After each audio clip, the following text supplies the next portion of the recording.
First, thank you again for allowing me to be with you tonight. I've enjoyed getting a chance to fellowship with you, and these young men did a great job. I almost didn't recognize Mac. Mac was one of my former students at Heritage, and we love him, appreciate him, and so we're good to see him tonight. When I first moved to Double Springs, I was out of the office one morning, and some of our ladies were there providing a meal for somebody.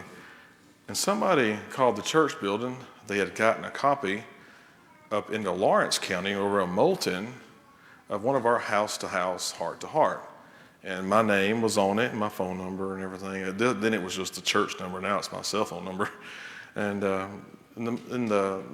was out. They said, well, no, he's out of the office. Can I take a message? They said, yeah.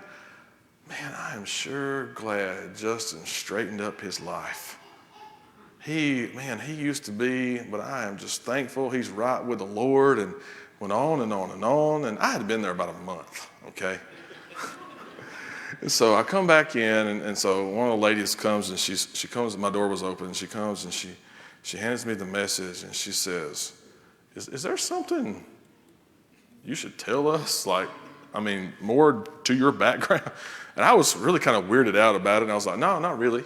And so she gave me the message. I called the guy, and I recognized the man. It was just some mistaken identity. And I said, all right, that's fine. And he and I talked as the guy. I went to a neighboring high school. He went to Marion County, and I went to Winfield.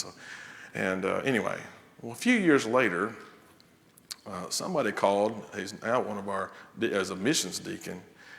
He was the tech center director at Winston County Schools. And one of his cosmetology teachers, one of his teachers, come in and said, I am so sorry to hear about Justin. And he said, well, what do you mean about Justin? He goes, I heard he got busted for selling meth. And Bart was like, well, he preached yesterday, so I'm pretty sure it wasn't him. And so she goes, was it a journal record? That's the paper down in Marion County.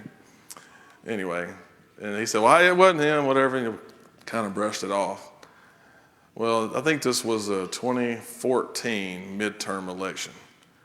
And I walked up to show my ID to vote, and it says, you can't vote. And I said, why can't I vote? It says, you are a convicted felon. You can't vote. And I thought, I've never been convicted of a felony a day in my life, thank goodness. And so I go to the Board of Registrars in Double Springs. Everybody knows everybody, okay?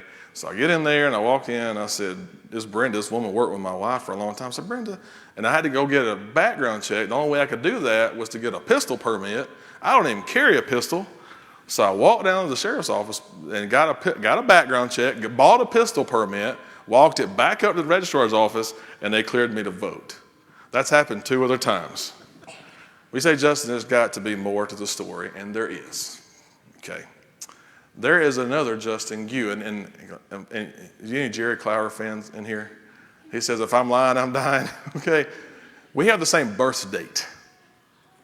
And I was speaking at Midway in Jasper, and there's a lady there. Her husband has a similar situation. Same first and last name, same birth date.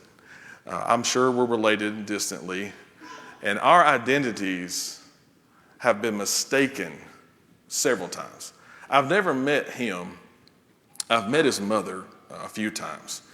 And one day I looked at her and I said, do you know how much heartache? She was like, oh, of course she's lived it. And I didn't mean that in a negative way, but it's been a little bit of a headache. It's inconvenient now and then. We share a name, right? But we don't share an identity. There are a lot of people who share the same name as us. My name is Christian. And they may share the name, but they don't share that identity for lots of reasons. Number one, they may have followed a false plan of salvation. Number two, they may have become a Christian, but now their identity is the furthest thing from Christ that you can ever imagine. They may say, if I ask them, are you a Christian? They would say yes. But if you're around them just a little bit, you would learn they share a name, but they don't share an identity. You see, when we become a Christian, not only do we have a new name, We have a new identity. And Paul puts it this way. When we are baptized into Christ, we are clothed with Jesus. What does that mean? That means it's like a cloak, putting on a jacket. And you put on that jacket, and when people see you, they see Jesus. I quoted in a lesson, Galatians 2 and verse 20, I have been crucified with Christ. It's no longer I who live, but Christ lives in me. In the life I now live in the flesh, I live by faith in the Son of God who loved me and gave himself for me. What Paul's saying in that verse is, when you see Paul, you don't see Paul, you see Jesus. That's true of every person in this room. So our identity and our name should match. When people see me, they shouldn't see Justin. They should see Jesus. That's my identity. So I ask you this evening, does your name, spiritual name, and your identity, does it match? If the answer to the question is no, say I haven't become a Christian yet, maybe you'd like to become a Christian. Maybe you would like to obey the gospel. I'm sure we can make that happen, Ricky. You're right, there'll be no problem there. Or maybe you said, I've been wearing that name, but my identity is not what it should be. And you would like to pray as church. You're amongst your family of faith here. And we would love nothing more than to bear that burden. We talked about that in our lesson, to bear it with you, pray with you, help you, encourage you in any way that we can.